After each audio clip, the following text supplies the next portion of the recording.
Eventually, they're going to come up here, get plugged in, and plugged into my network. Then my new ones are going to be down on my TV stand. The first thing I'll be doing is saying PS5, copy from PS4, Series X, copy from this ancient box that is your relative. And then God take the wheel. Yeah, exactly. It's like, give me a progress bar, and I will read the manual, I guess. Yeah, I need to figure out exactly what I want to transfer over to take advantage of the new loading times. Yeah. And what I don't care about. Because, like, don't get me wrong, it would be fantastic to put Dead by Daylight on the new thing. However, as I pointed out to the boys on Friday, it's pointless putting a game like Dead by Daylight on the new SSD on the new hard drive because my loading time is irrelevant because it's based off the loading time of the last person who loads in. Yep.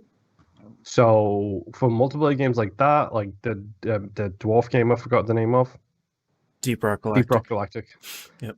Like games like that, not everybody's going to have an X. Not everybody's going to have the newest shit. So if you were only playing single player, like that'd be a totally different thing. But yeah, I don't know. Maybe Watch Dogs Legion can go on that new hard drive. That's why I'm waiting for my PS5 until I play it, because I don't want to deal with an open world load time with a console that won't read discs anymore. It's just like, I'm not even gonna bother.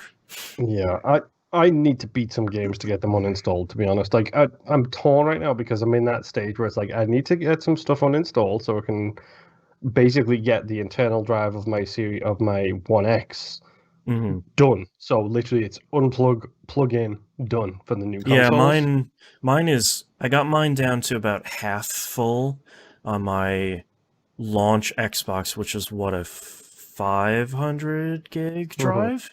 So I think it has like, the total available space is like 375 after all the OS and caching and everything, so I think I have about half of that. So that's not bad. Most of it is Rock Band 4. If that transfer process remains the same for the new platforms, which it should do, the good news is for you that the Xbox works flawlessly. Yep. Just plug in the X, turn it on, hook it up to the same network, wired obviously ideally. Yeah. And then literally it will send it at like 600 megabits a second through your internal network into the other hard drive. Yeah, that's why I'm going to plug it in up here, because I have my home network is gigabit, of course, so I'll be able to have it just sitting on my desk here and transfer over my own network. Yeah, because that was so helpful. Like when I got the One X, it was so good. And Sony says you'll be able to do that from the PS4 to the PS5 as well. Fingers crossed. Yeah. Oh, they said they will. How well it will work? Let's see if it'll be faster doing that or just re-downloading everything. I'm going to have to re-download Destiny 2 anyway. Hooray. They also say they have a robust infrastructure and network for their download speeds, but that's bullshit. I mean, they will once they get on Azure. They do not you currently. Just don't have access to it. Yeah. Yeah. All right. We've been live for a little bit, so are you guys ready to start the show? Sure, why not? Yeah. Did you send show notes over yet? Of course I did. You say that like you don't forget every other week, dude. It's every other week. I have an on week this week. I'll let you off this time. Thank you. Your mercy is appreciated. All right, let's get started in 3, 2, What's up this week? 1. Welcome back to another episode of That Video Game Podcast. I'm your host, Boston. Joining me as always is Moonpeer. Hello, my friends. And the Nymph. Hello. Patreon.com/E1M1. The ones are numbers. You know the whole deal at this point. Get all the cool early access, behind the scenes, all the good audio.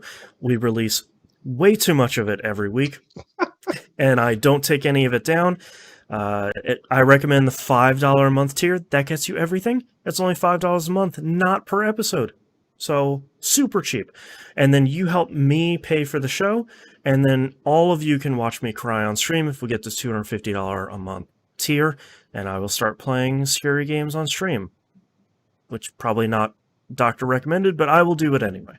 I look forward to this so much. Yeah. Patreon.com/E1M1. There's a brand new episode of the Game Club recap out now. We just finished up our playthrough of Super Metroid, which somehow turned out to be our longest episode of the year, which I don't think I was expecting. But the next game is the recently released Eichenfell, which I just started playing last night. I thought, I'll just check it out. You jumped on this so fast. Well, I thought, quick. I wanted to start it because I heard performance was good on Switch. I thought, I'll just get started. 2 hours later, performance is solid on Switch, so I passed a message over to Newsom saying, yes, the Switch version runs fine. I'm running it myself. You're good to go. You're clear for takeoff. This wasn't a Sexy Brutale moment. No, definitely not. Because I wanted to get through the tutorial, because Sexy Brutale ran great during the tutorial, and then real bad immediately after. So far, seems okay on Switch. It's also on Game Pass on PC and Xbox One, so you don't even have to pay for it. Alright, let's talk about what you've been playing this week, Mr. Moon. Okay, so we'll start with the Apex Legends. I literally have 2 games to talk about this week, so it's going to be nice and quick for me. More than I have. So, Apex Legends. So, you know how I play a smidge, just a smoosh, just a skosh of Apex each week? Yeah. It's not cutting it. It's just not cutting it. You brought out the whiteboard, you did the math. We're not meeting our estimates, we're not meeting our goals.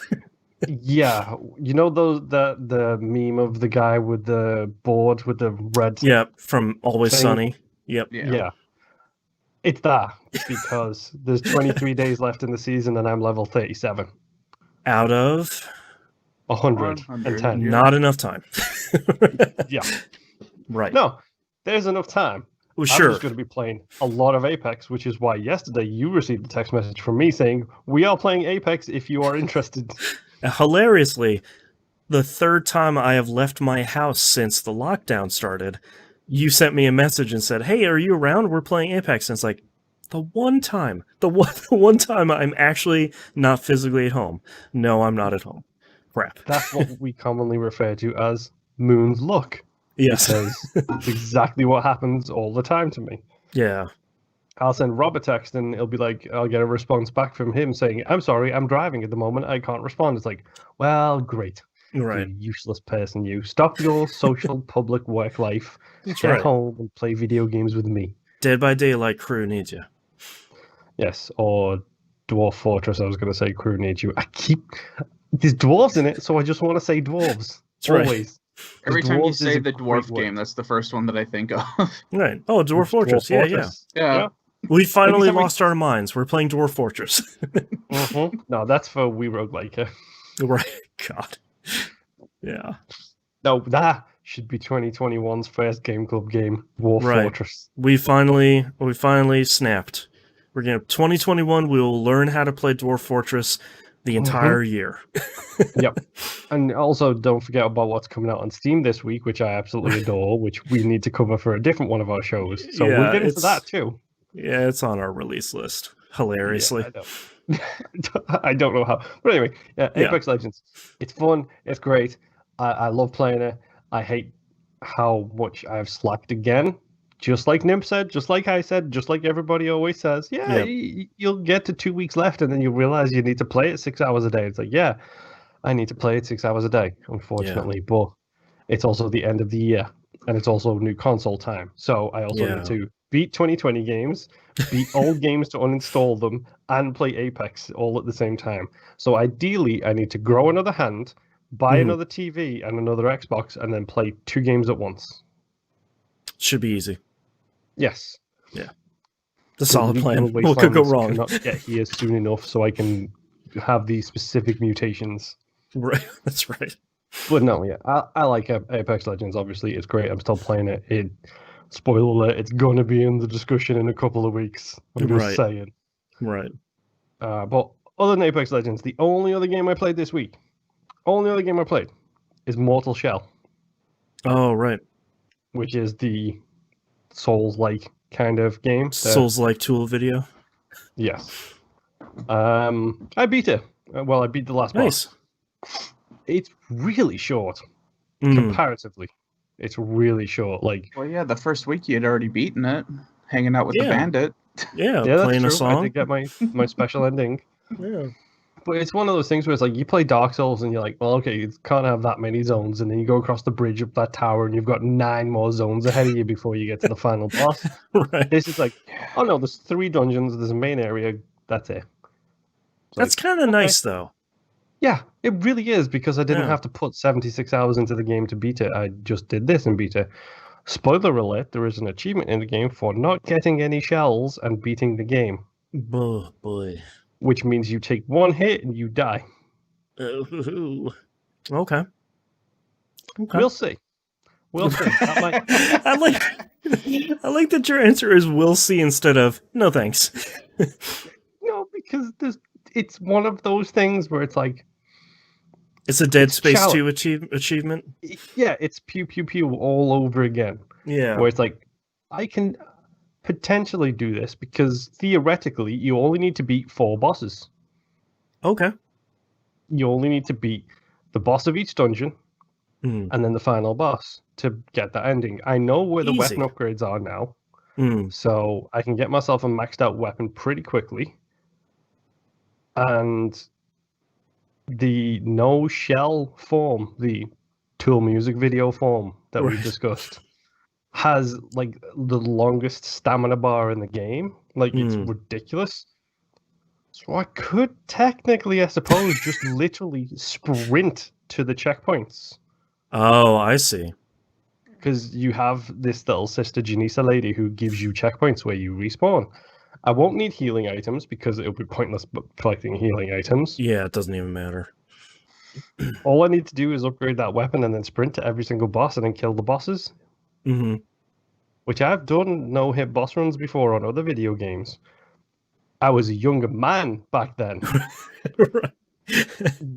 With potentially more patience and more hand-eye coordination and a lot less arthritis. Right. But I've done it before.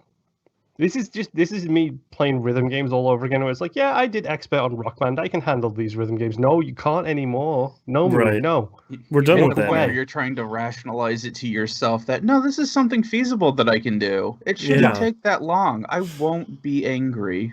Right. Oh, I won't be angry because I don't get angry, generally speaking, unless you're producing a trailer breakdown for the Dune movie and you get everything wrong. Go check out our additional content on patreon.com/E1M1 for that content. That's right. That's the only time I get angry. I don't get angry with video games. I get frustrated. Fair. But if I ever get frustrated, I just turn it off, put it down, and blah. But no, I beat Mortal Shell. Mortal Shell is a above average game. It plays fine. I like the different mechanics that they've added onto it. Like, there's so much extra in this compared to the Dark Souls games. Like, the fact that the health items regen over time, like, and you can just pick them up from the same places. There's a lot to be said about this game, including the fact that your loot skills improve the more you use that item, which I love. It's really good.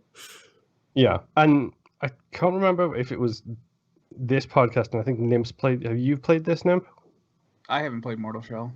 Okay, then it definitely wasn't this podcast, but it has the Dark Souls physics, which is to say, once someone is dead, they hit the floor and they become a ragdoll that you can run and kick around, and the body just goes all squirrely. The loot does the same thing. So when you kill someone who's played the loot and you run past the loot, it just goes bang, bang, bang, bang, bang, bang, bang, as it bounces down this hill as you're kicking it around. That's really good. Yeah. It's The Devil Went Down to Georgia, but performed by, like, monsters. It's hilariously terrible. That's really good. But it's a good, solid game that I genuinely had a good time playing. We'll see how I feel after. This might be the Spiritfarer problem of you're really gonna, you're gonna shake me of one achievement and then make me play through half of the game again just to get this one achievement. I hate you so much. You're just gonna ruin it for yourself. Possibly, yeah. But it's not exactly like there's millions of games coming out. Sure. And it's not exactly like I don't have a hard drive that I need to clear or the consoles in my immediate future. This like 8 terabyte black cloud hanging above you. It's not a black cloud, it's a black tower block that's waiting to fall on me and then drop itself next to my television. I don't know. We'll see. I'm like 2 achievements off, and 80% is usually I'm fine with that. Yeah. But 90% of the time, that 80%, that last 20%, lots of numbers here, is multiplayer achievements that I just don't care about. I'm looking at you, Fast and Furious. That was mine, where it's like, yeah, the first 50% seem okay. Second 50%, I don't want to be number 1 in the world in Fast and Furious Crossroads. Mm-hmm. It's like Rainbow Six Vegas. I think Vegas 1 had an achievement where you had to be in the top 10% on the planet to get the achievement. Right. It's just like, why? Why would you do this? Because people are idiots, and then people like me come along and prove that they're not idiots. We're the idiots. Right. We were the idiots all along. But no, Mortal Shell is fine. It's fun. If you like Souls games, it might be worth giving a toe to dip into that tainted pool. Because I think it's only like $40 as well. Like it's I don't think it's full price game.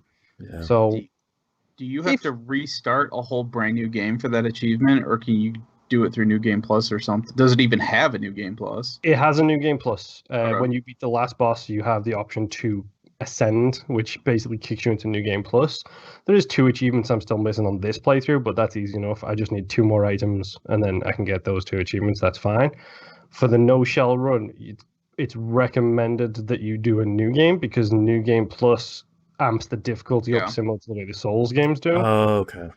So, yeah, you can start with your upgraded stuff, but you have to be not in a shell when you do the Ascension thing, because it just respawns you back in your shell at the main base. Okay. So, I'm just going to start a New Game Plus, find the upgrades easy enough, and then I can get those last 2 or 3 achievements that I'm missing. We'll see.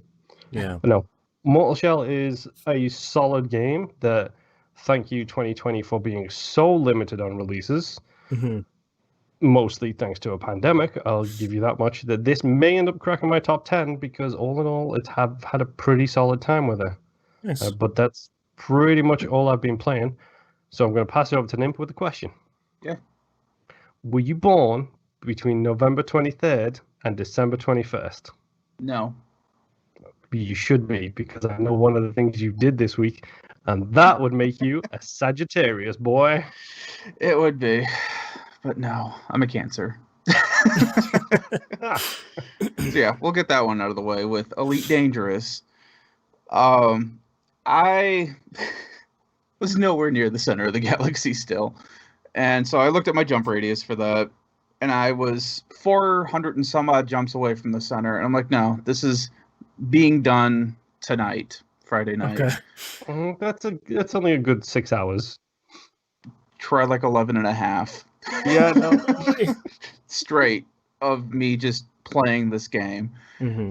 Which is why I watched a lot of things on the side. Right. And the incident in game that I was speaking of was one of the things that I was watching got me laughing so hard at 3 a.m, around there, that I flew into a star twice. Okay. Definitely one of those, oh crap, I am way too close. And it's like, okay, let's fix this. Did you actually get the emergency breakdown thing where you end up in the corona and then have to point away from it and fly away? 2 times. That's not heart-wrenching at all when you've traveled that far and you know how much money you're essentially carrying on you. That's not adrenaline spiking. Yeah, no. And luckily, this isn't my first rodeo. I've flown into a star several times, so I know exactly how to go about getting out of it, and just hoping and praying that I don't jack it up at the last minute. So, came out of that fine. But yes, after 11 and a half hours straight of playing Elite Dangerous, I finally made it to Sagittarius A. Yeah. Which is where that joke came from, Boston, now that you understand it. I'm putting it together, yeah. Which... It was funny because I get there, I haven't seen anybody in this game in like months. Most of you be screwing around. No, there's like fleet carriers everywhere here now. Just because they do the 500 light year jump, so it only takes like 50 some odd jumps to get there now, instead of the 600 and some odd that I had to do to get there from Lunar Base. So I get there, I'm like, all right, this is awesome. I look over at my navigation panel, and it's just nothing but fleet carriers. And I'm like, you bunch of dirty effing cheaters.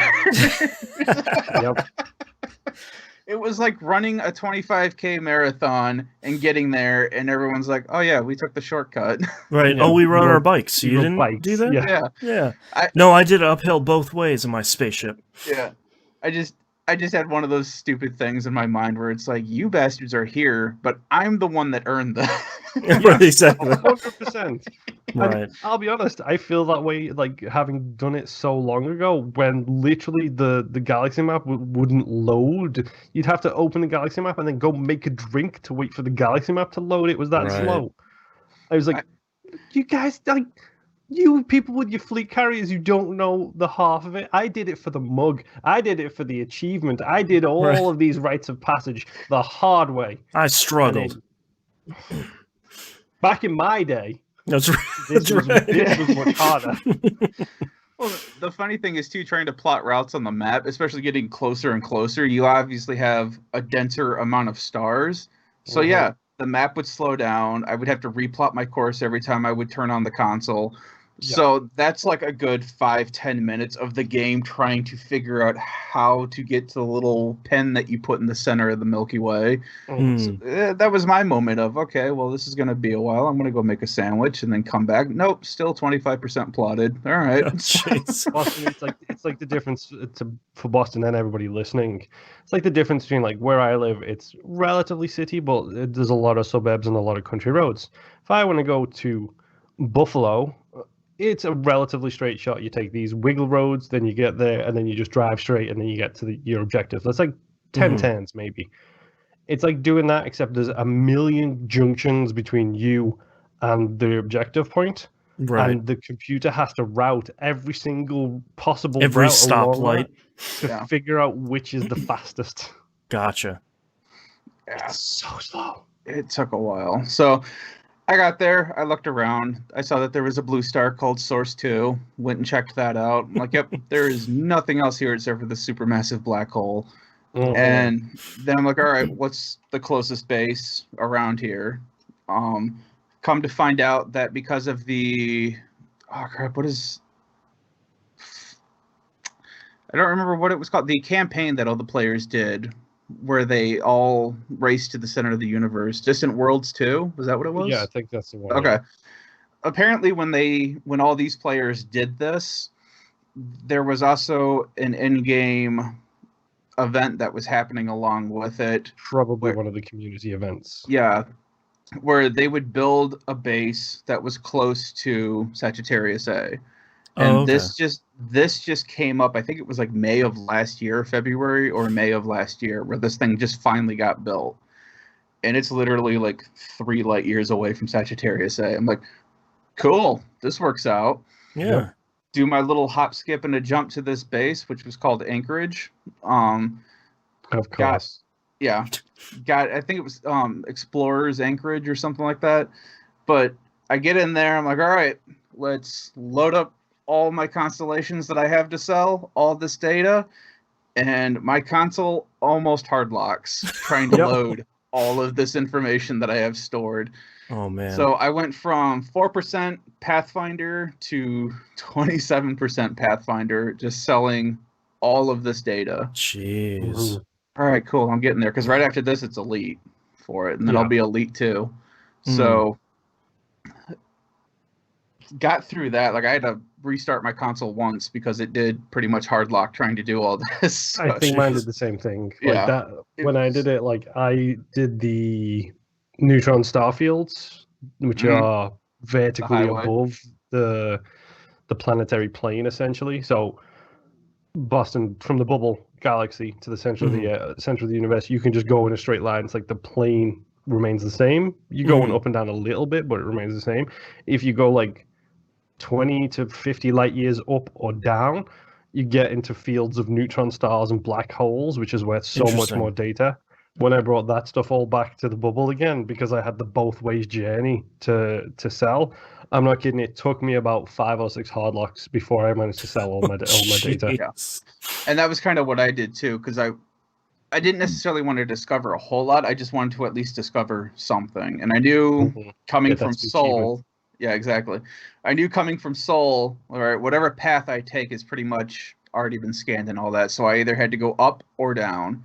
So I did that same thing where I went up and I got bank on this. I discovered probably 11 systems, 50 some odd planets, like all these different variation of things, all these different stars. My name is attached to a lot of stuff on the map now. Nice. And it's pretty awesome. You get like these cool little accolades for, it's like, oh, you discovered this and you did this and all that fun stuff. It's like, cool. And it's all on the map now. You can find me on whatever web client you want and see my name that, hey, so-and-so discovered the star. That's cool. Yep.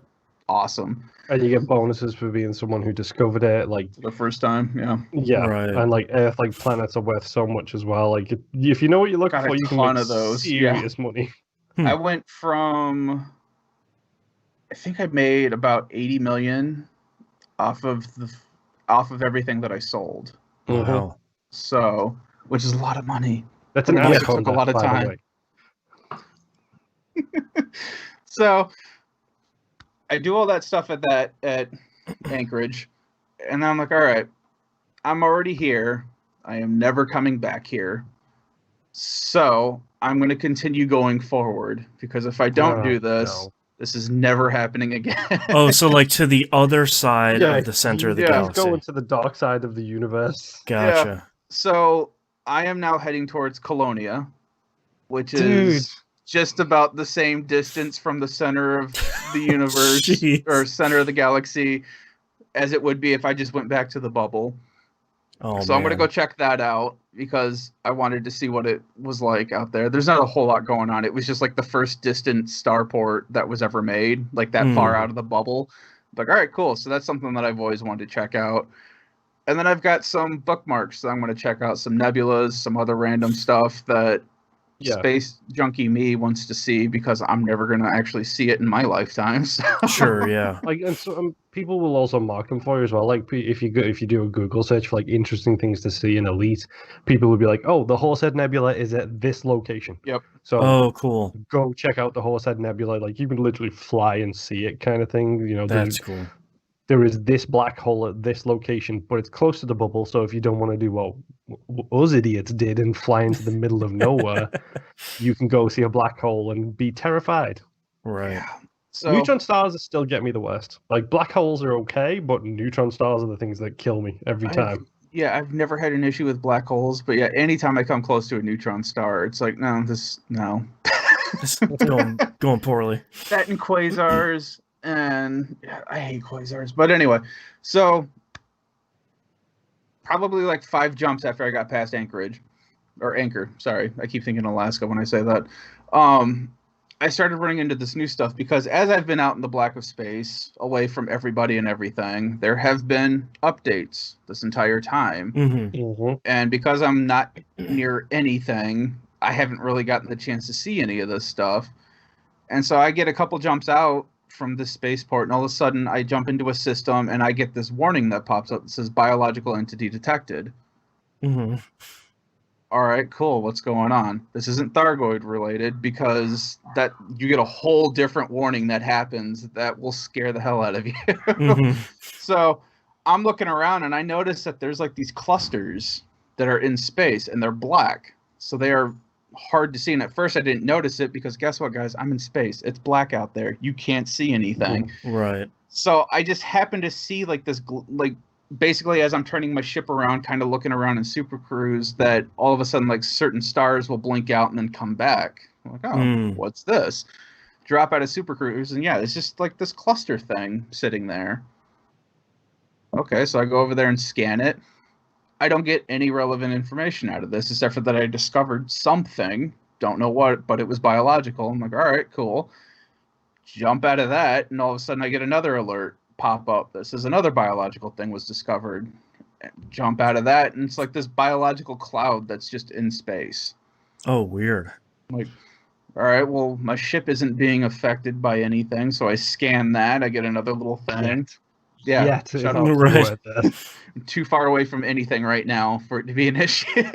Yeah. So I scan that. I don't get any relevant information. I'm like, all right, cool. But I noticed that my celestial log is starting to fill back up with the stuff that I scan. I'm like, okay, I guess I just have to go back to A base and sell this information to get some money. I'm not looking any of this stuff up online because I don't want to find out what's happening yet. But probably my ship will blow up at some point. So. Right. Yeah. You're going to have to get that thing loused, or deloused, I should say. Yeah. Right. Like, just take it through like a spray port. Or just fly it into a sun, the ultimate cleansing. Right. So yeah, that's where I'm at right now, where I finally completed one of my bucket list things in this game. Congrats. And I just keep adding to that bucket list of, well, I've gone this far, let's go further. Yeah, what's a little bit more? Yeah. Yeah. Until the only thing left on my bucket list is to have Boston play it. Yeah, maybe someday. New consoles, fast Yeah, load yeah. times. Apparently, load times and processing is an issue. So maybe with the Series X. And soon you'll be able to leave the ship and go about on foot. I'm just saying. That's the biggest thing that I'm looking forward to, and the most thing that I'm terrified of where I'm at right now, because I know full well I'm going to hop out on a planet somewhere and probably die. Yeah. So... Yeah. Yeah, welcome to this planet. It has plants that shoot out little black holes. It's like, cool, thanks. Yeah. So that was my fun 11.5 experience with Elite Dangerous. Yeah. The next game that I play is No Man's Sky, because I'm a glutton for punishment. No, I have to take a break from space games right now because I was mentally exhausted by the time I posted that Twitter picture and I went to bed. Yeah. I think it took me and my wife 6 months to do that journey to Sagittarius and back again, because it was just like I'm gonna do a certain amount each day, like spend an hour just jumping and then turn it off and come back to it later, so you don't end up with burnout. Because when you get towards the finish line, it's like, no, I'm just gonna do this, and then it's like 6 hours, 10 hours, 8 hours, and you're just like, why did I do this? Why did I not switch it off after the hour like I always do? Why have I done this to myself? The biggest issue was if I just didn't keep screwing around like I always do, where it's like, oh, hey, that looks cool. Let's go check that out. I probably could have had this done in a week. Yeah, but it's so much fun looking at all the cool stuff. Exactly. But then as I noticed that my jump counter got below 300, and I'm like, no, this is happening today. Right. I'm doing it. Yeah, so anyway, that's Elite Dangerous, folks. It's a great game. You should check it out. Boston. One might say it's potentially a game of the generation. Oh, maybe. It's on the list. So anyway, the next game I played was Ghost of Tsushima. This had the 1.17 update that went through that includes the 4-player Legends mode and the co-op. Yeah. And New Game Plus. And like a whole bunch of other stuff. Yeah, they added like a bunch of New Game Plus stuff and some other fixes and things like that to the game. I haven't done any of the new story stuff. Right. I primarily just wanted to jump into the Legend stuff just to check it out, just to see if it would be worth it. And I think it's kind of worth it. I heard it's really good. It kind of is. I only played one match so far. Because So when you start up the game, you get the option where you can obviously, New Game Plus, start a game, whatever, and then you have the Legends thing right there in the main menu. So you can just jump straight into that without having to mess with anything else. So I did that. It opens up with the whole story thing, just like in game, where you've got the art and the storyteller going on and all that. Oh, cool. Really cool, and it gets you into the lore of what's happening, why this is happening. And then once you get past all of that, you have, was it 4 classes? Yeah, 4 classes that you can choose from. And before you even get to that point, it walks you through each and every one of them, where you actually play like a very short tutorial level on, hey, this is the samurai, this is the hunter, assassin, and the ronin. Okay. And then once you do that, you get to pick one of those 4, and then that's who your character is for right now. And then you can unlock more as you continue playing. And it's pretty much set up just like any other 4-player co-op thing, where it's like, okay, I have points that I can put into my skills, and I can unlock, customizable armor or whatever. Armor still doesn't do anything for you, except for now they do have a light level, basically. Your Kai, I think it was called. It's like your item level almost. Yeah, where it figures out, how much health you have, how much resolve you'll have, how much damage you'll do, and how much damage you'll take, kind of thing. So And that's all based on the armor, which has its own stat for going into your Kai or whatever they called it. But that's it. Armor is all still however you want to look, whatever you've unlocked. Just the cosmetic stuff. Yeah. Your weapons are what have all the Kai numbers tied to them, and you get more, different weapons and different items and stuff that you can use as you go in. I unlocked like a couple things, and I can already see, hey, all the stuff that I had was gray. I completed this one mission, and I've got a couple greens that I can throw in there now. Oh, no, my weakness. Yeah. No, why? But the coolest thing, so I really, really love the story and the gameplay of this game. And what's really, really cool is that the one time that I've played it so far, it was only me and one other person that were playing it. And we were both in sync. No mics, no nothing. Oh, yeah. And we just went to town on this thing. Nice. Where this guy, he was playing as a samurai. I chose Ronin because as a Ronin, your special skill is that you can revive your party members.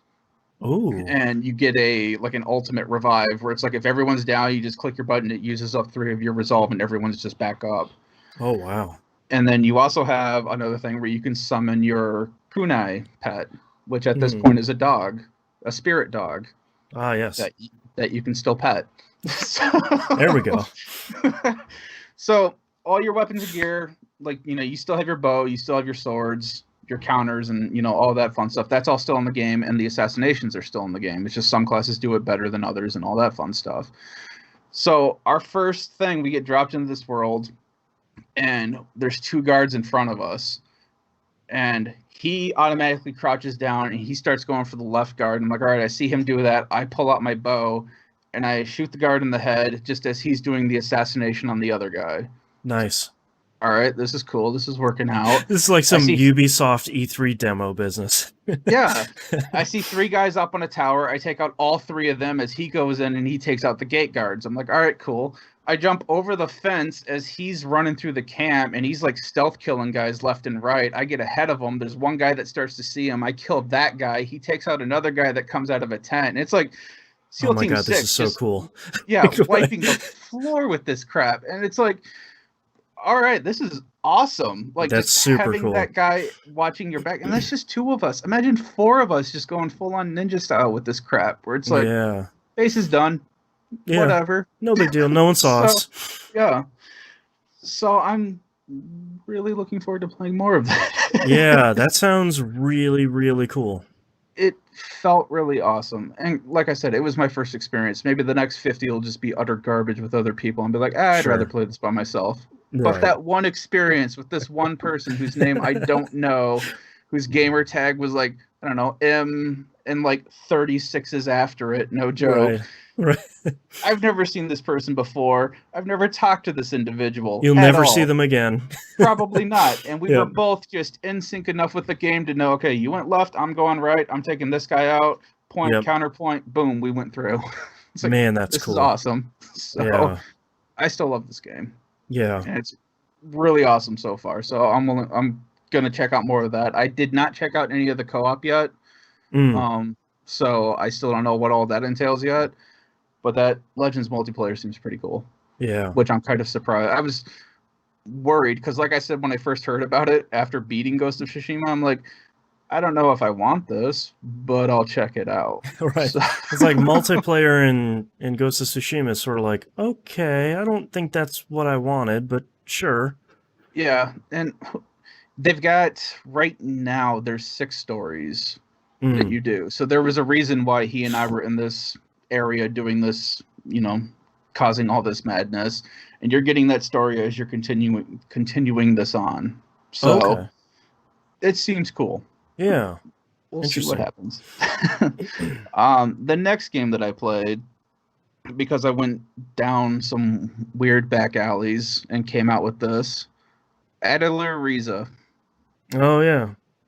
I decided to keep playing that. When you beat the game, you unlock New Game Plus, or you can just continue. And I know that if you discontinue, there's a bunch of stuff that it adds to it afterwards that you can only do by beating the final boss. I was going to come back to that, and I have. Okay. And of course, it's been long enough that I don't exactly remember. Like, I see all the items that I have that I've made, and I remember why I did it. I don't remember how I did it. So all of that stuff kind of got pushed to the back of my chest because I'm like, all right, there's something happening here. I will have to re-look up what I was doing. I am not messing with any of that right now. Right. Because it's going to be real simple to screw up whatever I had planned a couple months ago. Right. I went back. They've also updated this game. So they've fixed a lot of bugs, which I didn't find that many at all. And they added a very easy mode. Oh, hello. Because apparently that was an issue that people had. I played the game on normal. I didn't find it that hard, but now there is this very easy mode. And basically what this does is it makes it so that all enemies have less health. Your characters earn more experience and more gold or currency, whatever. All right, cool. Since I hadn't played this game in a while, I bumped it all the way down to very easy. Because I'm like, I don't need a challenge right now. You already finished it, so yeah. I've already gone past the challenge points, so I'm fine. Right. Figuring out how to beat that final boss 5 times in a row, that was all I needed. So right. I bumped it down to very easy. I've gone into this new area that it wasn't there before. Everything looks cool. I'm getting all this brand new material that I can start synthesizing stuff with.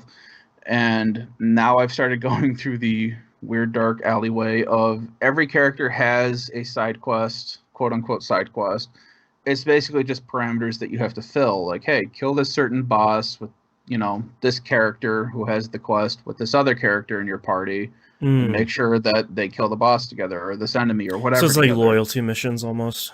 Yeah, and it unlocks extra, buff, passive buffs and stuff like that, and different skill sets and things for your characters. I started going down that rabbit hole because every character has got like 100 and some odd of these, and they're all fairly easy. It's just knowing where to go. Like one of them was like, kill 5 night type class enemies. Okay, I don't remember where I could find knights, so turn to Google and be like, where is a knight? And it's like, go here. All right, cool. Kill 5 of them and then move on to the next thing. So they're never anything too difficult. It's just trying to remember where everything is at again. Yeah. So I will continue to mess with that. I've already beaten one of the side bosses that you could fight, the optional bosses, which I didn't realize was an optional boss because it was just an enemy on the field that looked slightly bigger than the normal enemies. Oh, okay. And then I went there and fought it. And it's like, trophy unlocked. So I'm like, hey, what just happened? I'll take it. Yeah. So I'm going to keep messing around with that and figure out what I was doing with the other thing because I have no clue right now. Yeah. Last game that I played, Genshin Impact. Yeah. Yep. A little bit of that this week. Yeah. As of last podcast, I'm pretty sure it was like Monday morning. I'd beaten all of the story that the game has so far. So you beat the second area's story? Yep. Okay. To the point that it leaves you at this weird cliffhanger where you're invited to do something, but you don't get a quest or anything. So I thought maybe my game had glitched, and I'm like, all right, what's going on? I was told to do this thing, and I can't figure out what I'm supposed to be doing. No, it's just that's where the game leaves you right now until the next update happens, and then they give you the rest of that story. Please wait for patch 1.1. Exactly. So like, all right, cool. So only thing I've really been doing right now is I've just been grinding out things. I've got 3 of my main party members out of 4 already at Ascension 3, I guess we'll call it. She's at level 50. No, I can. Right now they're at level 50, but I can get them up to 60 now. Okay, because I think of 2 people leveled up to 50, and all the other ones are 40. Yeah, and that's all I've really been doing is just grinding out dailies and materials. Yeah, most of what I've been doing lately is just getting in, doing like the 4 daily missions, kind of wandering around where the missions are, turning all that stuff in, and then kind of moving on. Not because I'm sick of the game or anything, it's just kind of like that's all I really feel like doing right now. It's like, these are kind of fun. Each daily mission takes like less than 5 minutes. I'm really trying to not do the usual gacha game thing where it's like I have to come in, I have to grind to get the materials for this banner, and like super min-max and make sure I have the best weapon. It's like all these characters are strong enough. I'm having a lot of fun. If I don't get Venti off of this banner, that's fine. Like, I'm gonna try and pull as much as I can. If I don't get it, that's fine, because 2 or 3 banners from now, there'll be another Wind Archer that everyone's going to be mad about because that one's stronger than this other dude. And it's like, well, I probably won't get that one either, but that's fine. That's cool. Yeah, I found an interactive map off of Reddit for Genshin Impact. Oh, cool. Well, you say that. So, no, the map is fine. I decided that, okay, let me get, because I don't have a whole lot of anything else going on in the game that I have to get done. So I was like, all right, let's max out the Statue of 7 in Mondstadt. Right. 5 hours later, I finally maxed out that statue. I looked at it. I'm like statue level 8, so I think I need like 15 more total. And in the back of my brain keeps telling me, look up a map. Just get all of them. And I'm like, no, please. No, please, I don't have the time right now. And then there's like an in-game achievement for finding and opening every chest in Mondstadt, and my brain is like, you need to do that. And I look at the number, and it's like 400, and it's like, no. I'm already at like 300. No! Yeah, the thing is, like, it's so much fun to figure out the puzzle in so many of these, because it'll be just a locked chest in the middle of a field with nothing around, and the game's just like, go ahead. Figure it out. What are you going to do to open this? And it's like, I don't know, but now I'm pretty excited to do it. Well, that's kind of been my thing with this game, is just exploring. Like, there is an island that I wasn't sure I could get to, and then I remembered that I have a character that creates ice. Oh. And his cooldown is fast enough that you can create a bridge of ice before it melts behind you. Smart. Making your way very, very slowly to this island. Probably faster than swimming, though.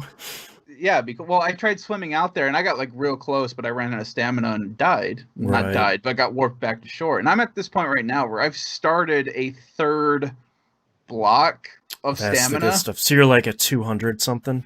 Yeah, I'm at 216, 218, something like that. Oh, man, yeah. I'm almost there. So, like, okay, this isn't happening. This island isn't close enough that I can glide to it. Right. Because if you have Amber, you can cut down on how much stamina you use with gliding. So, all right, well, that's not happening. Mm-hmm. And then, dumb as it is, there was one of those frost slimes that I saw hopping around on the water, freezing it. I'm like, the light bulb went off. Yeah, I'm like, I wonder if I can do that. Yeah. I'm like, no, I'll probably get halfway out there, and then I'll hit a wall or something. Right. No, that island's like getting bigger and bigger. And it's like, I'm going to be so pissed if I get anywhere near that thing. And it's like, I'm doing it. Nope. Yeah. Right. But that's a great part about this game, is it doesn't care. Like, if you find a way to get around its limitations, if you find a way to, like, as long as you don't go out of the map boundaries where the game clearly says, like, hey, this is coming in a future patch, you need to turn back. Other than that, the game really doesn't care. Yeah. It's great. I love it for that. Yeah. But yeah, and then I looked at the map for, like, all right, I did the Mondstadt statue. Let's do the other statue. Right. There's like 168 of those things that you need to find. Oh my God. And I think that statue level was already at 7. Oh, jeez. So there's like 50 some odd of them that aren't on that map anymore that I'm going to have to go verify. Oh, have fun with that. Yeah. So I kind of pushed that off to the side right now, but there's just a lot of cool random stuff that I found. The island that I was going to, there is a like a sundial on it, basically, or a wind dial, whatever they call it. Mm-hmm. And there is like a little mission, like a little quest that pops up. All right, cool. You go through, you do this thing, you fight something, and then this something disappears. So then you have to follow it back to the mainland. Okay. All right, cool. And they give you like this thing where it's like you glide up. It has this whirlwind thing that blows you up in the air, and then you follow the little wind circles or whatever that keep blowing you back to the mainland. Yeah, so you don't have to try to figure out how to get back to the mainland, which you could just warp, but that's no fun. No. So you get back to this point, where it wants you to, and you're looking for this boss, and then you realize that, oh, hey, you have to fight this boss at a certain time of day for this to happen. And then that happens, and then you take out the boss, and then it's kind of like, okay, you talk to this guy, and he gives you this book, and then that's kind of where you're at right now, because the rest of that quest is somewhere else in this world that I haven't found yet. Oh, okay. I was like, okay, cool. So there's still a bunch of crap that I'm just randomly finding while exploring that has kept my interest going to just keep randomly exploring. Right. There's all kinds of random. I found an island that has like a heart shape on it made out of rocks. Don't know why that's there, but I marked it as a point of interest because why is there randomly a heart on this tiny island in the middle of nowhere? Clearly, it has to. There's always something there. Yeah, like it's one of those things where it's like, this isn't an accident. Like either it's the devs leaving a message, or it's like, thanks for playing, or it's a super cool hidden mission, or it's just some dumb thing that is there. I don't know. But I marked it as a point of interest. That way I can figure it out later. Yeah. There was one of the people that I moderate for on Twitch. She is also playing this game. And this ring of statues that I'd never seen before. And she's sitting here asking me all these questions because I've played way more than she has. I'm like, hang on, pull up your map. She's like, okay. I'm like, show me where you're at on this map. She's like, okay. She's like, what do I do now? I'm like, nothing. You can go back to playing. I just marked it on my map so I can go figure out what the hell's going on. So good. So, yeah, that's where I'm at with this game. I'm still enjoying it. A lot of people that I see complaining about this game seem to be... they seem to be those people that are min-maxing who have already hit everything, who are constantly hitting the ceiling and are mad about it, which some of their points of argument... Yes. Okay, yes. I see where you're coming from. Other points of their argument, it's like, dude, chill the hell out. You played 100 hours of it, and it's been out for 2.5 weeks. So for anyone that's listening that hasn't played it, there are no restrictions on the game for how much you can play. So it's not like your typical free-to-play game where it's like, oh, you've used your energy for today. Oh man, like you need more stamina. You can just hit $5 and you can refill. The only limit on it is something called resin in the game. You have, 120 is your maximum, and it fills up like 1 every 8 minutes.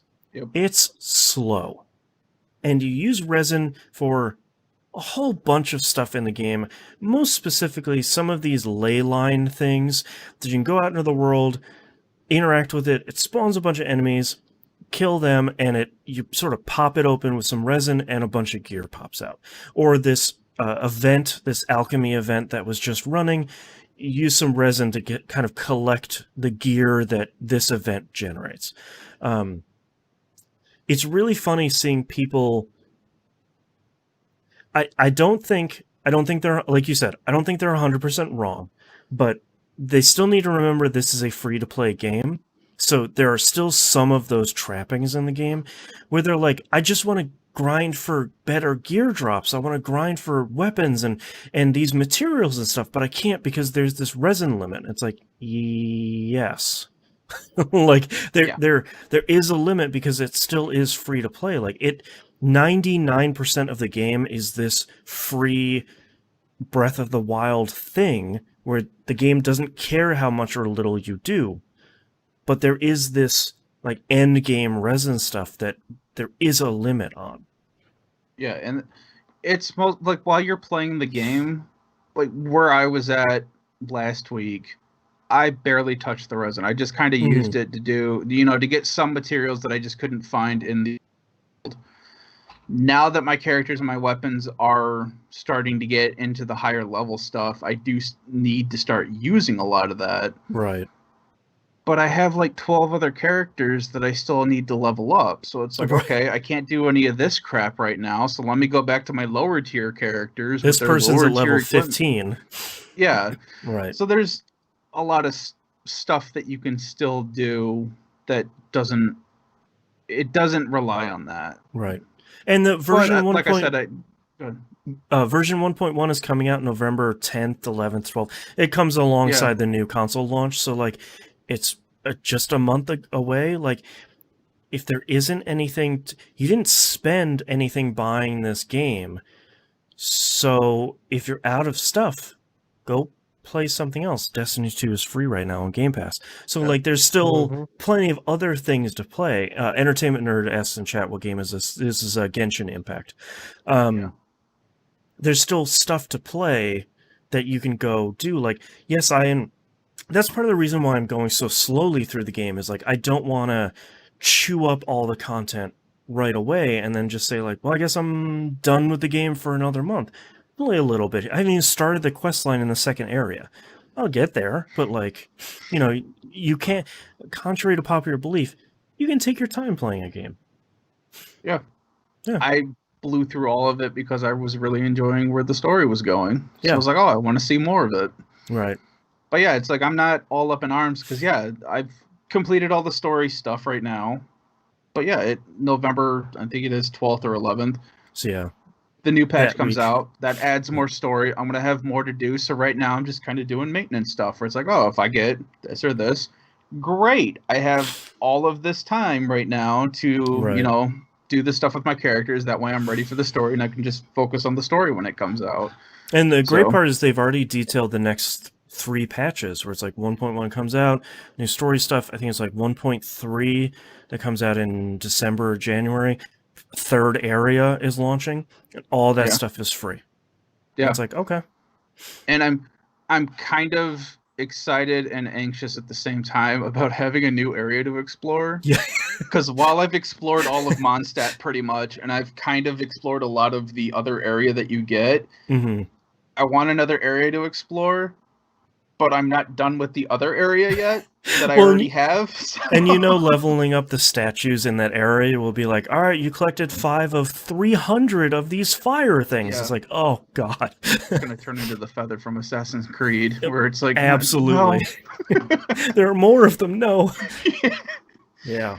But yeah, there's going to be, 5 more of these things that I'll have to find. Right. Oh, God. Yeah. Very excited. So whatever.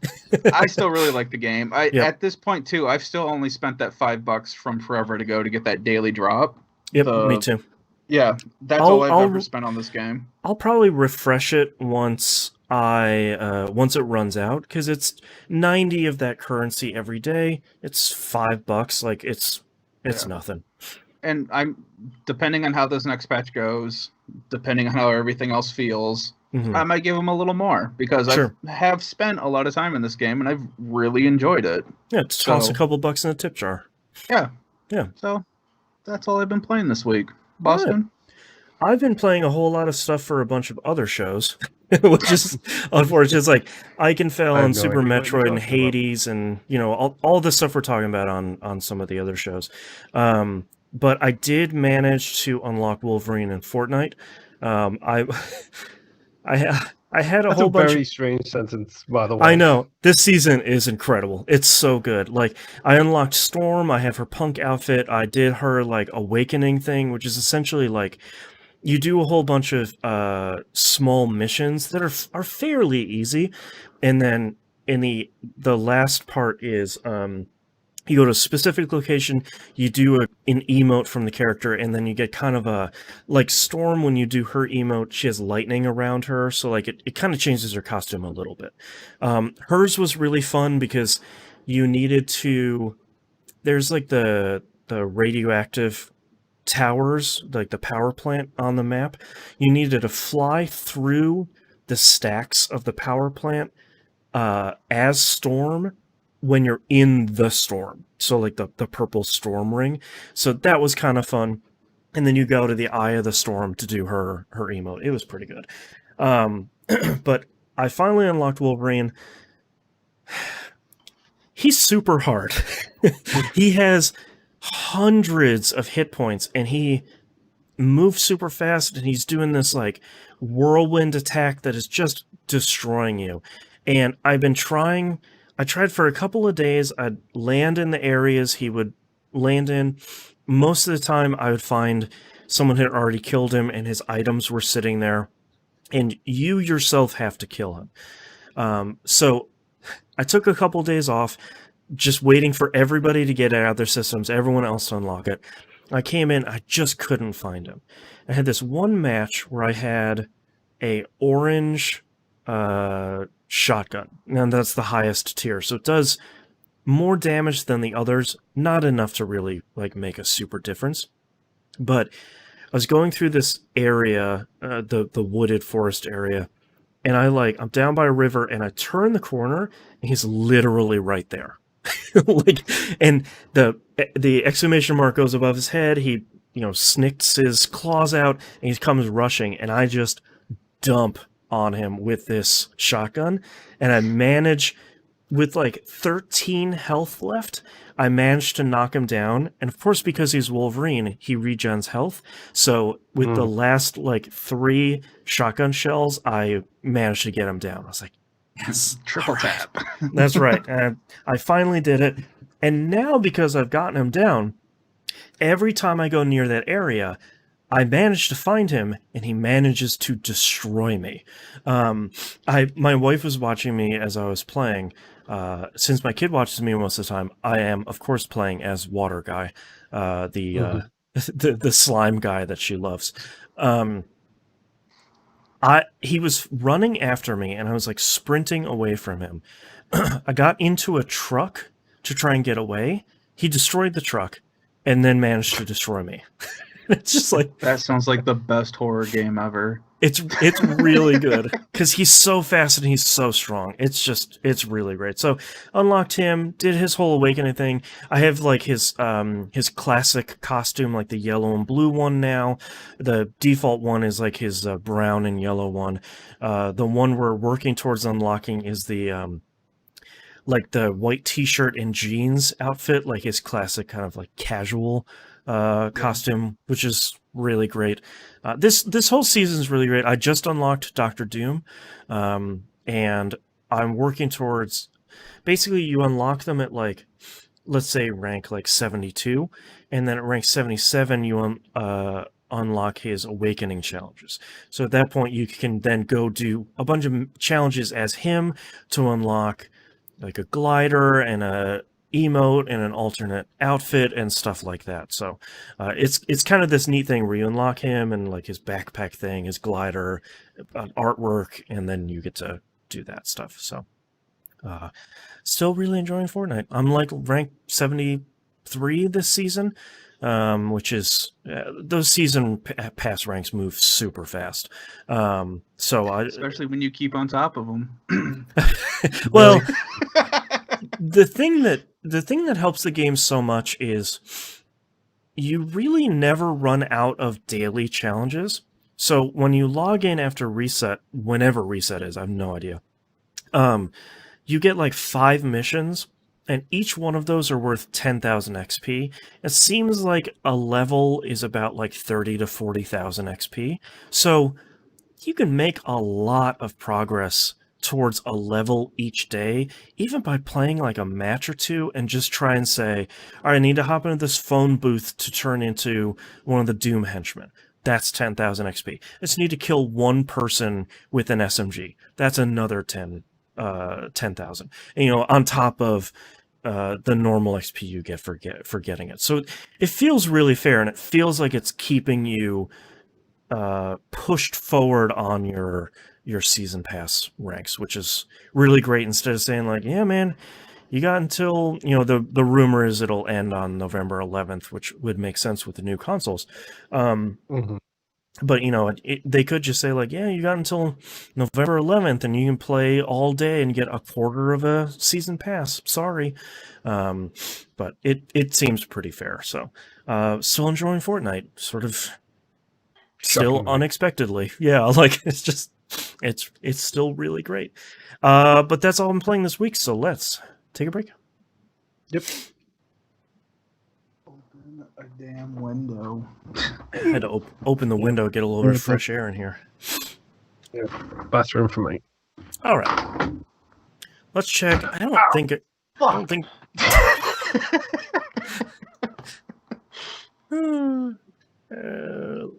There's only three news stories here. Heater. Oh yeah. Well, especially in this, I guess, small of an area. Yeah. In the wintertime, it's great. Anytime it's not wintertime. Yeah, you got some computers running in there. Got a bunch of monitors. Yeah. What's this? That's a little better. Make me a little less spectral. Okay.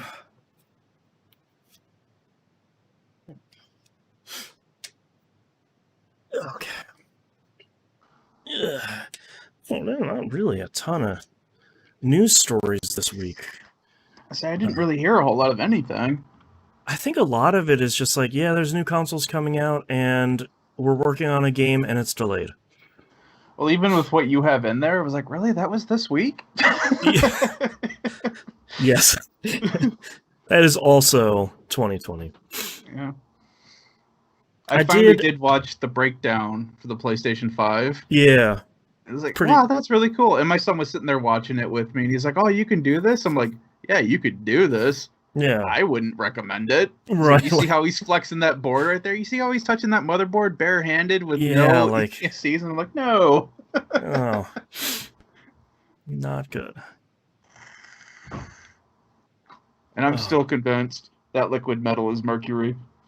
100%. Like, that dude is going to have some real bad health issues in about a week. Have they done a breakdown like that for the Xbox? Someone took one apart, but I don't think Microsoft put out an official one. There hasn't been an official one because they don't want to give away their sweet vaping technology. I mean, just don't break down that part of the Xbox. Well, I mean, they unveiled that when it came out for the Xbox One X and S. Now that I've seen it for the PS5, anytime anyone puts out a console, I want to see them tear it apart now. Yeah, 100%. Yeah, certainly because you want to see how big it is compared to the dude's torso. Right. No, I just want to see the guy tear the thing apart and look at it because I'm not doing it with mine. I've opened up all my consoles and stuff to clean them, but I've never let's see what's at the bottom of this pan. And well, it's interesting because you sort of expect like Digital Foundry or like iFixit to break it open and say like, here's all the pieces parts, and I'd never expect that out of Sony or Microsoft. Like, never in a million years. Specifically out of Sony. Yeah, specifically out of them. Yeah. Microsoft would be like, yeah, let's crack this bitch open. What's up? Just drop it on a table. Be like, all right, what's in here? Well, just some of the cool... Like, when everyone opened up, what was it? Their Xbox... I forget which one, but had the Halo Master Chief on the motherboard. Riding a Scorpion, and everyone was like, oh, that's a really cool detail. And it's like, no one would have ever saw that if someone didn't crack that open. Yeah. And it's like, I always just looking for dumb stuff like that in consoles. Yeah. Yeah. But I also don't want to break my upwards of $600 depending. Yeah. Yeah, like, I'm super glad Sony opened up their own. I'm glad that it's easy to take off the stand and easy to take off the giant wings. Will not be doing that. Won't be doing any of that. Mm-mm. Actually, I'll probably be taking off the stand so I can lay it on its side. But then it goes in the TV stand and then never see it again. I do like when he took the stand off and he's like, oh yeah, and inside the bottom of the stand you got the little screw cover that you can just pop in there, and he pops it in there, and I'm like, that looks like it's gonna be a pain in the ass to dig back out. Yeah, like it's gonna get stuck in there, you'll never be able to twist it back open. Yeah, gone forever. Yeah, I thought that was pretty cool. Oh man. All right. You guys ready to do the second half here? Yep. The cat's in it, her yurt. All's right with the world. She's not in there yet. She's over there. And she's got to check out the place. Got to case the joint first. No, she misses her daddy. Yeah, come on stream. What's up, Luis? Yeah. Looking good. You miss me? See, my cat would not leave me alone all week. Like during the weekend or during the week, I don't let her sleep in bed with me. Mm-hmm. But during the weekend, I will. And she was all up in my shit this weekend. Where it's like every time I woke up, she's like right there in my face. He's like, "Hey man, what's up?" Yeah, it's like you need to just back up a little bit. Right. Honestly, Louise does that shit to me all the time. Well, and she gets really, not defensive, but she's really aware of my wife. And she loves my wife. If I'm not there, she'll sleep with my wife all night. But the minute I come to bed, she's on top of me. and anytime my wife moves, she will negotiate herself in between me and my wife in the bed. And whenever she leaves the room, I've noticed that my cat will get up on top of me and face the door and just watch it. And whenever she walks back into the room, she's like, meow. Like, don't worry, he's safe. I took care of it. Jeez. Man. All right. Ready, guys? Yep. Yep. All right, starting in 3, 2, 1. Let's talk releases for the week of October 19th, 2020. Rogue comes out on Steam. Yes, that one. The original. That one. 30, 40-year-old Rogue coming. At this point, out. Who knows? Yeah, I believe it's from the 80s. But like the history of Rogue and NetHack are all kind of like, oh, well, I played this version of Rogue that this guy changed the code to and stuff like that. So Rogue is coming on Steam, which is really wild. Disc Room is... Why not Epic Game Store is what I want to know. Yeah, why not? Yeah. Disc Room is coming out on PC and Switch. This is Devolver Digital's next game that they're publishing. This is the one where you try and survive in a room full of spinning fan blades, that like Super Meat Boy sort of thing. It looks really fun in a way that most of the stuff they publish is. Torchlight 3 coming out on the Switch. And last but not least, it came out late last week and I missed it. Space Crew, the sequel to Flight Crew, came out PC, PS4, Xbox One, and Switch. Does not appear to be on Game Pass. Installed already. Nice. So waiting to go. Check out next week's episode for impressions on Space Crew. Space Crew looks really cool. I have to hold my fist, push it forwards with a full hand out, and then say engage. That's right. That's the most important part. Yeah, Space Crew looks pretty cool. A lot of the stuff they released for that looks pretty neat. News stories. Nimp and I were talking during the break that nothing happened this week because either you're developing something for a new console and it's not out yet, or your game has been delayed into 2021 and you're working on your game. So the biggest news story this week is that Sony showed off the PS5's new UI, which is a really slow news week. I think the UI looks pretty cool. I think the card system they have is really interesting. I'm glad they released a video on it because I feel like if I had read in text what cards were, I would not understand it.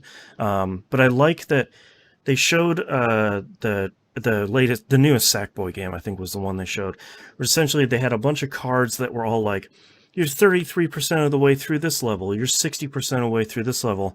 Open up the card and see all the stuff you have left in that level, and a time estimate for how long all that stuff would take you to do in the level, based on what appears to be developer estimates and your general playstyle. Push a button, the game fires up or resumes from sleep, and then dumps you right into that level, which I think is kind of cool. I like the idea of like, here's the challenges you have left. Push whatever button to just start that challenge or start this level without having to go through all the menus and everything.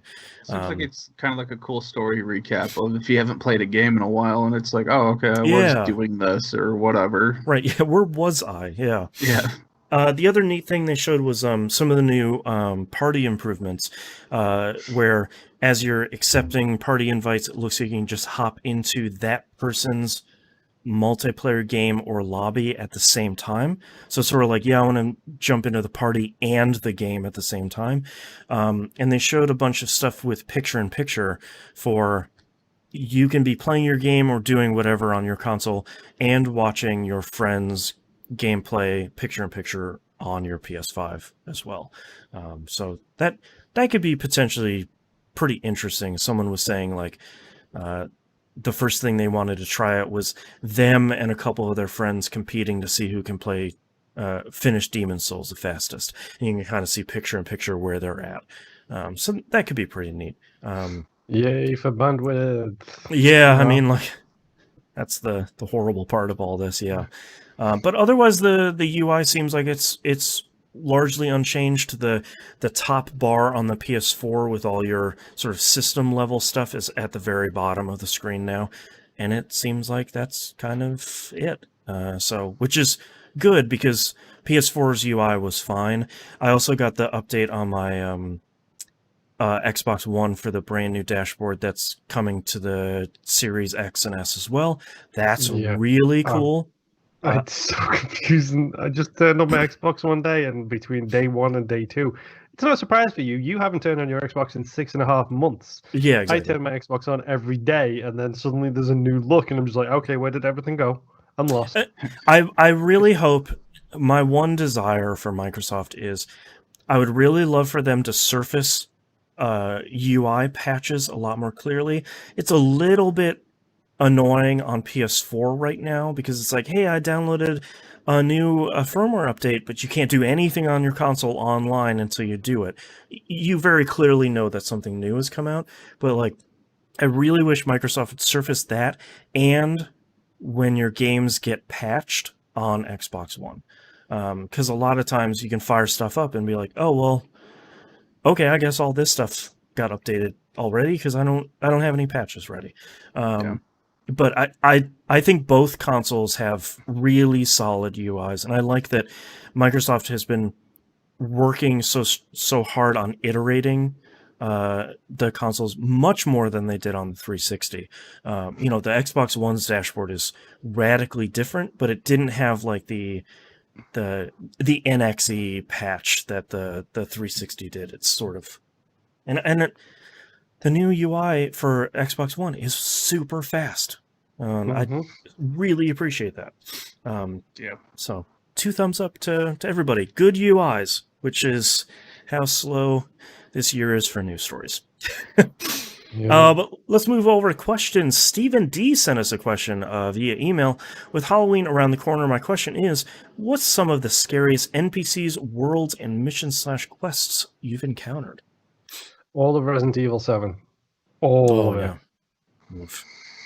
Not that that's the first game on Boston's list or anything to play. No, not at all. $250, please, folks. Yeah. Especially in VR.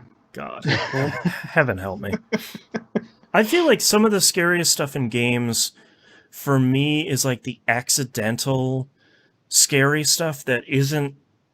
like, everything else in the game is totally fine, but there's this one thing. There's like that mummy skeleton thing in Ocarina of Time that has that horrible screeching noise, where it's like, why are you terrifying? And the rest of this game is totally normal.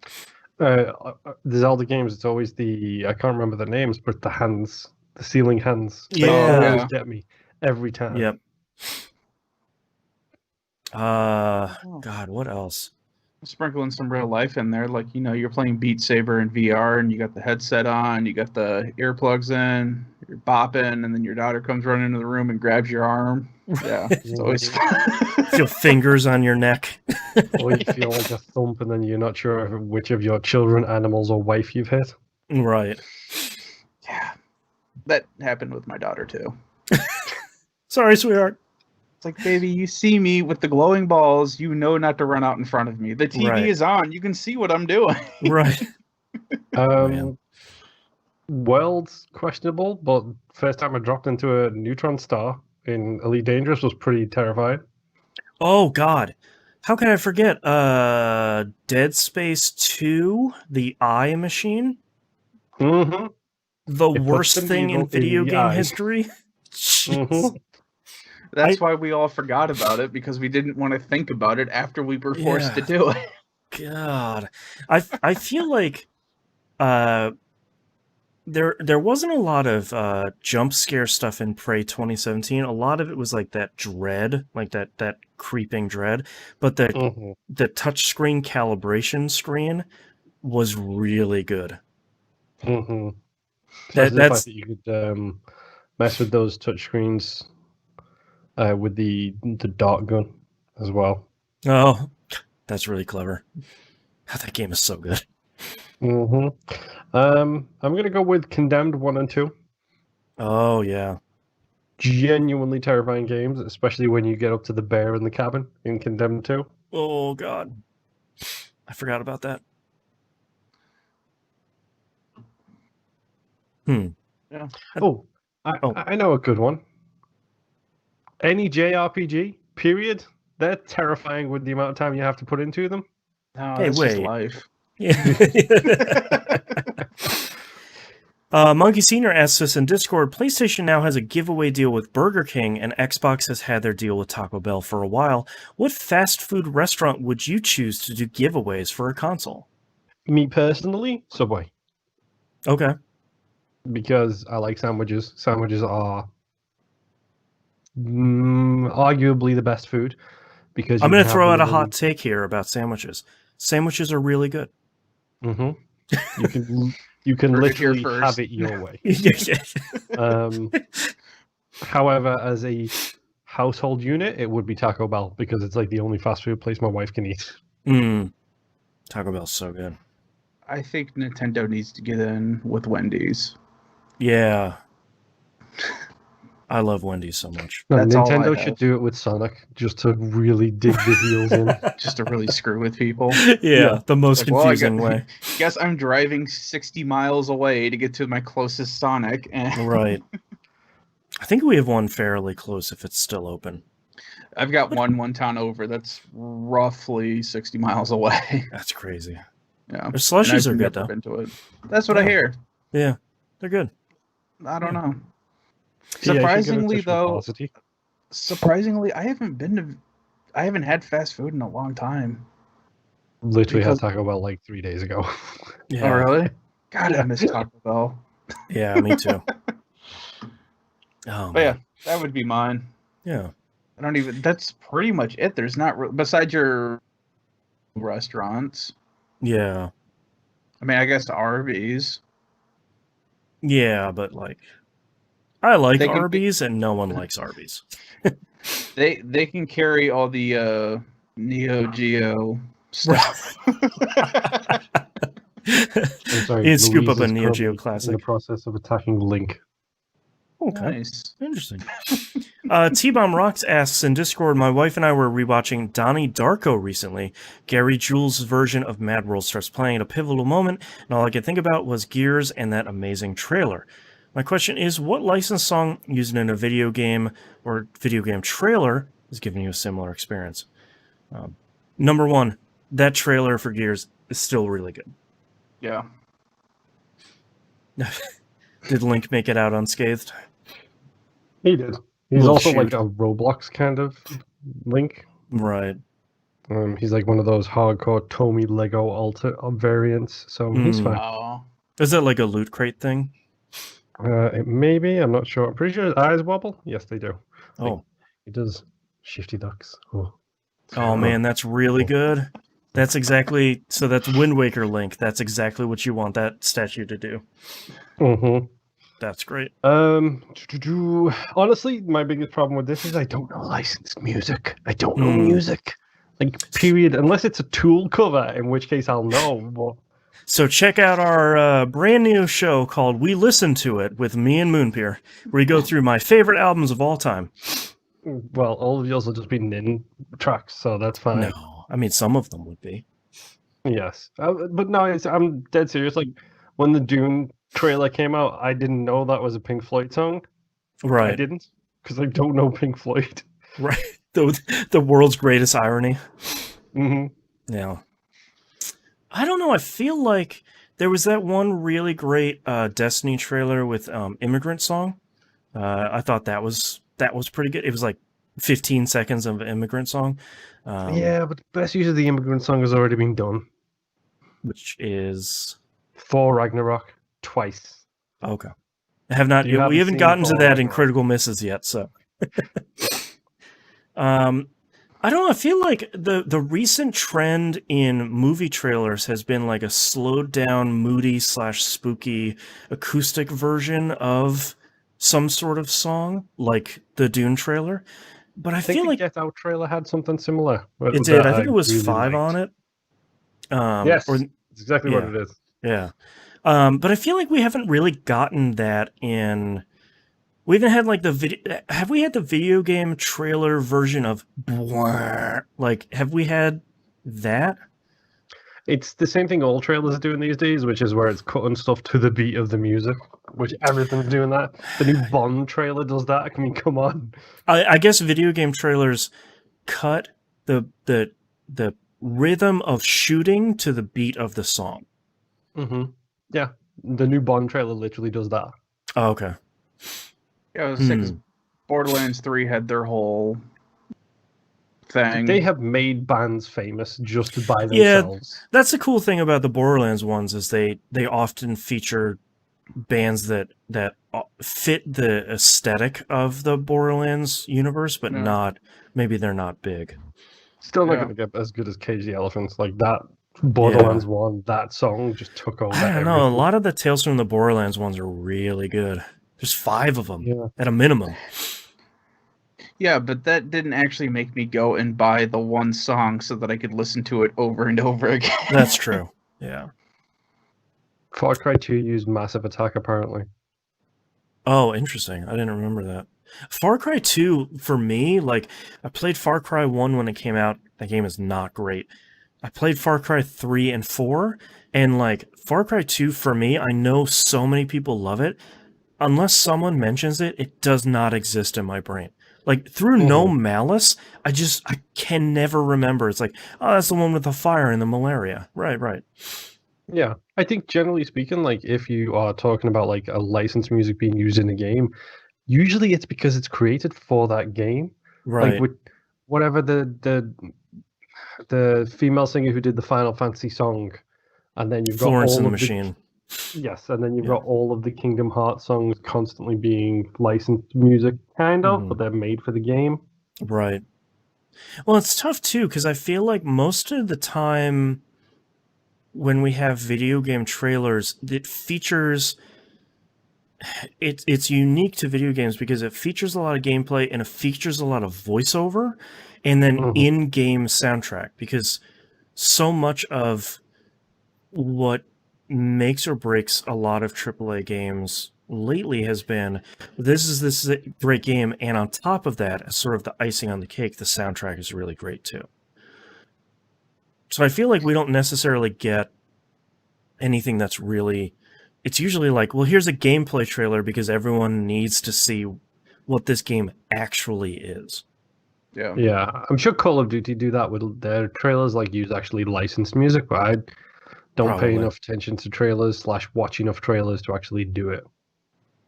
Yeah, and I feel like I normally watch a lot of trailers, but mostly like in prep for this show.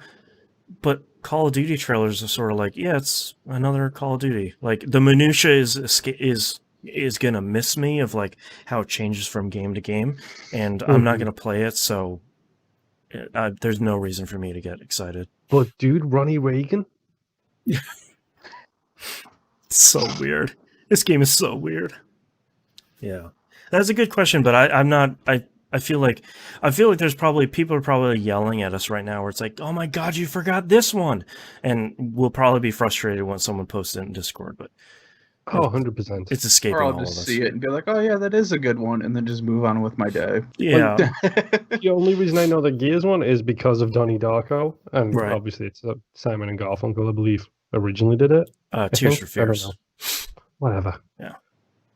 I like Tears for Fears, so that's the only reason I know it. They've got like 2 good songs, and I can't even remember 100%. The second one. They came out with a greatest hits album, and it's like, I don't know. It should be a greatest hit single. That's right. Or like, I think it was Jonathan Colton. It was like greatest hit plus 13 other songs.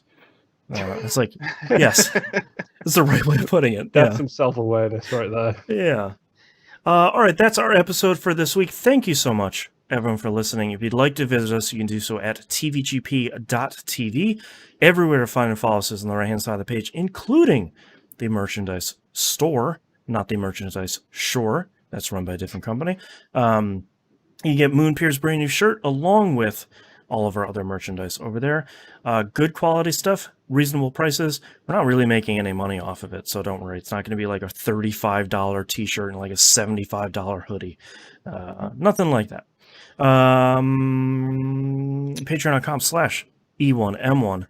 The ones are numbers. Already talked about all the cool stuff. $250 tier is where you need to get for me to play some Spooktober stuff all year round. And if you want to know where your money goes towards the show, all that stuff is super transparent on that page.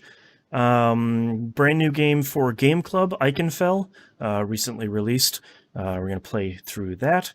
Hopefully this isn't another short month and I don't lose a week by accident. I think that's really it. Go listen to Critical Misses. We're having a blast making that show. We're getting close to wrapping up season 3 here. I think season 1 is wrapping up on the public feed right now. And We Roguelike It is great as always. We just hit episode 100, which is nuts. It's baffling. I think that's it. We make a lot of content every week. And Too we much, hope you enjoy it. Say. Yeah. Well, until we start the music show. You, me, and Mackie make a music show. Well, Mackie can take us to school. That would be great. Yeah. But yeah, I think that's it. So we'll see you all next week. Bye, boy. Bye. She looks like she's falling asleep in your arms right there. Dude, I don't know if you can tell from her little belly, but she's actually purring away like crazy. Right? I love cats. They're so You'd weird. hear it except for RTX's voice. Right. Curses. All right. Nymph, hit me with your titles. I have a title. Okay, same. We finally snapped. Okay. That's not bad, to be honest. Yeah. I've got like 6, so Boston, do you want to go first? I just have Moon's Luck. I like it. Snappy. Okay. Crashed into a star. Twice. We rode bikes. Back in my day. The Dark Side of the Universe. 5 hours later. And The Ultimate Cleansing, which is probably a veto, if That's I'm a veto. completely honest. In 2020, especially. Yes.